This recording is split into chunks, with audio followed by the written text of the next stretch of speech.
So guys ప్రస్తుతం మనతో పాటు పిఠాపురం నియోజకవర్గ ప్రజలైతే ఉన్నారు. ఒకసారి వాళ్ళతో మాట్లాడే ప్రయత్నం చేద్దాం. అన్న అందరికీ నమస్తే. నమస్తే బాబు. నమస్తే. మరి ఈసారి పిఠాపురం నుంచి ఎవరు గెలవబోతున్నారు? పవన్ కళ్యాణ్ గెలవబోతున్నారు. పవన్ కళ్యాణ్ ఎంత మెజార్టీతో పవన్ కళ్యాణ్ గారిని గెలిపించుకుంటారు? 1,20,000 పైన వస్తుందండి. 1,00,000 నుంచి ఎబో 1,00,000 ఎబో నెగ్గొచ్చు. నెగ్గడానికి ఆస్కారాలు ఉన్నాయి. అందరూ జగన్మోహన్ రెడ్డి గారు కూడా ఇక్కడ చాలా కీలకంగా ముఖ్యమైన నాయకులందరినీ కూడా ఇక్కడ ఇన్ఛార్జీలుగా పెట్టడం చూసాం. మిథున్ రెడ్డి గారు సీనియర్ పొలిటీషియన్స్ పవన్ కళ్యాణ్ గారిని ఓడించడానికి. అది మీ దృష్టిలో ఉందా? పవన్ కళ్యాణ్ గారిని ఓడించడానికి ఎవరు తరం కాదు. ఎంతమంది వచ్చినా ఏం పని అవుతాం. వాళ్ళు అలా తిరిగేసి పోవాలి తప్ప ఓట్లు ఏం సంపాదించలేదు. ఓట్లు సంపాదించలేదు. డబ్బు ఒకవేళ ఖర్చు పెట్టుకున్నా అది ఎవరి డబ్బులు వాళ్ళు తీసేసుకుని ఓట్లు మాత్రం ఇలా పవన్ కళ్యాణ్కి వేసి సందిగ్ధంలో ఉన్నారు అందరూ కూడా.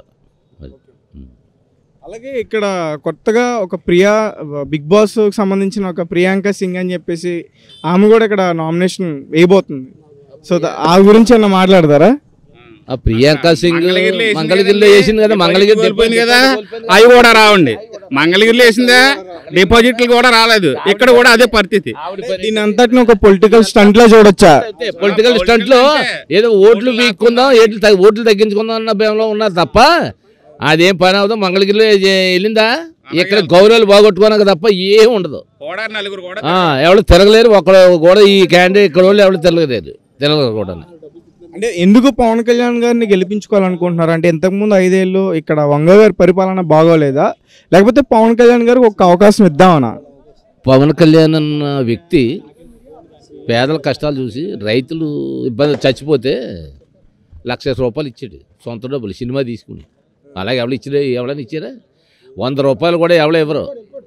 ఇక్కడ ఒక వర్మన్న ఓడు ఎత్తుంటాడు. అప్పుడప్పుడు వర్మగారు అన్న ఓడు వాళ్ళకి కొద్దిగా ఎత్తుంటాడు. ఈ పేరు ఇక్కడ కొద్దిగా లోకల్లో వర్మ గారికి వచ్చింది, పైన పవన్ కళ్యాణ్కి వచ్చింది. రెండో వాడికి ఎవరికి లేదు ఛాన్స్. పవన్ కళ్యాణ్కి వచ్చింది. ఇక్కడ వర్మ ఈ లోకల్లో వర్మ ఎత్తాడు. ఏ దేవాలయానికి వచ్చి మన దేవాలయానికి వచ్చారు. ఎవరు వచ్చారు? సునీలు, ఇలా గీత గారు, ఇంకెవరు దొరబాబు, ముగ్గురు ప్లస్ వర్మ గారు వచ్చారు. ఎవరు రూపాయి ఇవ్వకుండా వెళ్ళారు. వర్మ గారు 10,000 ఇచ్చి వెళ్ళిపోయాడు. ఏంటది? ఎక్కువైపోయావు డబ్బు ఎక్కువైపోయా వాళ్ళు దాచేసుకోనాక వీళ్ళు ఉండించుకోనాక పోనీ నేను ఖర్చు పెట్టాక నేను బాగా అప్పుడు కోటేశ్వరుడు ఎట్టిన వాళ్ళకంటే కోటేశ్వరుడు ఏం కదా 5 సంవత్సరాలు సంపాదించుకుని 5 సంవత్సరాలు ఖర్చు పెట్టుకుని ఉన్నాడు. అలా పవన్ కళ్యాణ్ అన్న వ్యక్తి డబ్బు గురించి కానీ ఏం చూస్తలేదు, సంపాదించాలని గొడవ లేదు. అతని డబ్బులు అతను తీసుకుని డబ్బులు పేదలకు పెడుతున్నాడు. పేదలకు పెట్టి వ్యక్తి ఒక పవన్ కళ్యాణ్ లాంటి వస్తే పిఠాపురం మండలం పిఠాపురం నియోజకవర్గం ఒక అదృష్టవంతులుగా భావించి మేము చూస్తున్నాం.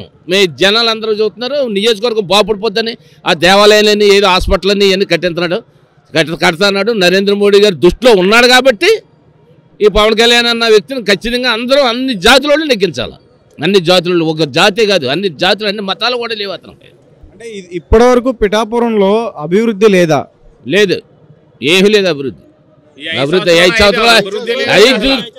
5 సంవత్సరాల్లో అభివృద్ధి లేదు. 5 సంవత్సరాల ముందు అయింది.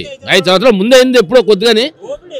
దోపిడే ఇప్పుడు 5 సంవత్సరాల ముందు వర్మ గారు ఇక్కడ ఇండిపెండెంట్ గా గెలిచారు కదా, అప్పుడే కొద్దిగా రోడ్లు అవే వర్మ గారి టైంలోనే అవే అనమాట. ఇప్పుడు ఏమీ అవ్వలేదు. అంటే 2014లో 47,000 ఓట్లతో గెలిచిన వర్మ గారు 2019లో ఎందుకు 15,000 ఓట్లతో ఓడిపోయారు? ఒక్క ఛాన్స్ అన్న ఛాన్స్ గురించి అలా కూడా కాకుండా ఆ ఏళ్ళ కూడా ఈ జనసేన వాళ్ళు మరి పట్టిపోయారు కదా. 28,000 26,000 ఓట్లు పట్టిపోవడంలో దెబ్బొచ్చింది. లేకపోతే ఆ ఏళ్ళ జనసేన అక్కడ లేకపోతే ఆ ఏళ్ళ వర్మ గారు 10,000 12,000 మెజార్టీతో నెగ్గాల. వర్మ గారి అభిమానులు కానీ ఇక్కడ కార్యకర్తలు కానీ టీడీపీ శ్రేణులు కానీ కొంతమంది అసంతృప్తితో ఉన్నారు. ఎందుకంటే వర్మ గారు గతంలో ఓడిపోయారు, ఈసారి గెలిచే అవకాశాలు ఉన్నా ఆయన సీట్ని త్యాగం చేశారని చెప్పి. అసహనమే లేదు, అసహనం అని ఏమీ లేదు. అసహనం అసహనం అయితే ఎలా తిరుగుతాడు? ఆ క్యాండిడేట్లో రానే రావు. అతను మేము వర్మ గారి దగ్గరే ఉంటాం. ఆయనకు అసంతృప్తి మాకు అసంతృప్తి ఉందంటే ఆయన వెనకాల రాము. బంగారపల్లిలో పెట్టి నేను గిఫ్ట్ ఇస్తా అన్నాడు వర్మ గారు పవన్ కళ్యాణ్కి. సీఎం అని మా బంగారపల్లిలో నెక్కించిన పట్టుకెళ్ళి ఇస్తా అన్నాడు. ఇంకెందుకు నిలబడి చేస్తున్నాం, అదే మాట మీద నిలబడి చేస్తున్నాం. పవన్ కళ్యాణ్ ఒక సినిమా నటుడు కదా, ఒకవేళ ఎమ్మెల్యేగా గెలిచిన తర్వాత ఇక్కడ పరిపాలన ఆయన చేస్తారా లేకపోతే వర్మ గారే చేస్తారా? ప్రస్తుతం టీడీపీ ఇన్ఛార్జ్ గా ఉన్నారు కదా. ఎవరు చేసిన అభివృద్ధి జరగాల, అభివృద్ధి చేస్తారు, వాళ్ళు కలిపి చేసుకుంటారు, తప్పే ఉంది. ఇప్పుడు జగన్ చేస్తాడు, పులివెందుల్లో జగన్ చేస్తాడా? ఇప్పుడు చంద్రబాబు నాయుడు గారు చేసుకుంటాడు ఏంటి? అక్కడ ఎవడెవరు ఉంటారు, వాళ్ళకి అప్పు చెప్తారు, ఆ పనులు చేసి పెడుతుంటారు. అభివృద్ధి అది చాలు, ఇంకెంతలే.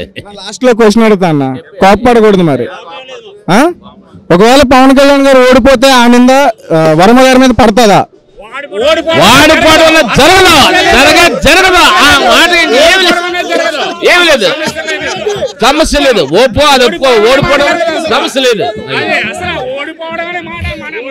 లేదు బాబు, నువ్వు బాగానే అడిగావు కానీ నీ పాయింట్ తప్పేం కాదు. కానీ జీవితంలో నేను చెప్తున్నాను, ఈ జీవితంలో ఒకప్పుడు భీమవరంలో కూడా పవన్ కళ్యాణ్ కి అదే గాలి వచ్చింది. నేను ఒకసారి చెప్తున్నాను,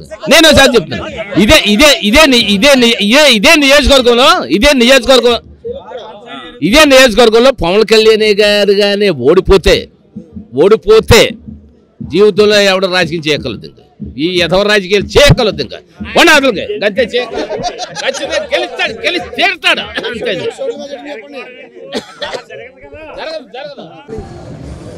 నమస్తే.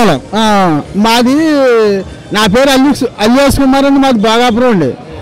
మన డాక్టర్ అంబేద్కర్ మన స్వాతంత్రం తెచ్చిన అంబేద్కర్ గురించి చెప్పాలంటే మన దేశాన్ని, మన స్వాతంత్రాన్ని అతను కాపాడాడు. 130వ సందర్భంగా చాలా గర్వకారణం. పవన్ కళ్యాణ్ గారు కూడా ఎంతో కృషి చేసి చాలా గర్వకారణంగా తెలియజేయడం అనేది ఏంటంటే, మనకి ఈ వైఎస్ఆర్ ప్రభుత్వం వచ్చిన తర్వాత నిత్యావసర వస్తువులు 30 రకాలు.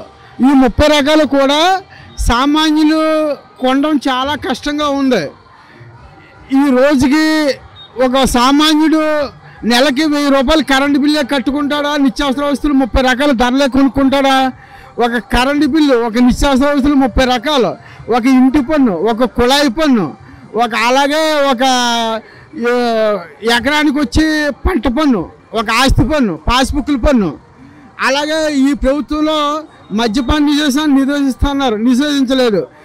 టీడీపీలో 60 రూపాయలు ఉండి బాటిల్ ఇవాళ 200 అయిపోయింది. ఒక రోజు కష్టపడి కూలి ఒక 400 తెచ్చుకుని ఇలాగా ఈ నిత్యావసర వస్తువులకి, కరెంటు బిల్లులకి, నీటి పన్నులకి, ఈ అన్నిటికి కట్టుకుంటాడా? లేకపోతే ఎలా బతుకుతాడు జనం? చాలా ఆర్థిక పరిస్థితి ఆయనకు అయిపోయింది. మన కరోనాలో ఆయిల్ ప్యాకెట్ 200 ఉండేది. చాలా సామాన్యులు కొనుక్కుని కష్టాలు పడిపోయి చాలా పాలైపోయారు.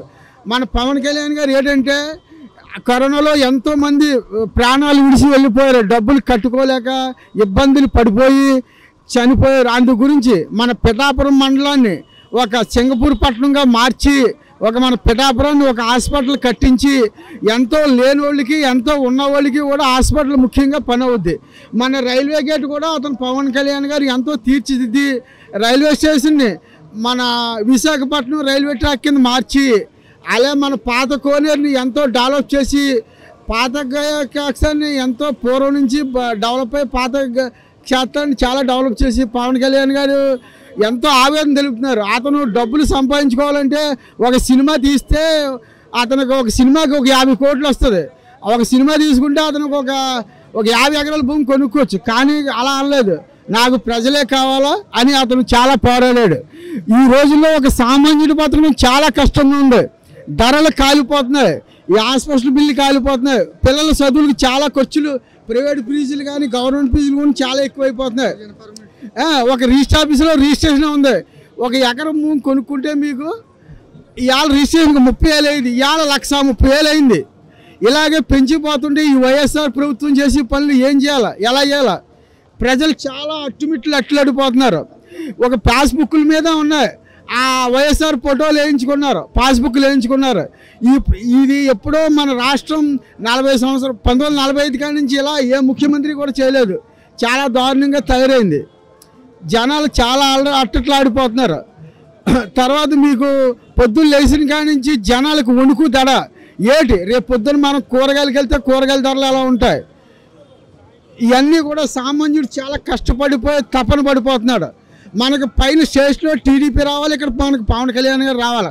అలా వస్తే మన మన రాష్ట్రం డెవలప్ అయ్యి బాగా ఎక్కువ డెవలప్లోకి వస్తుంది.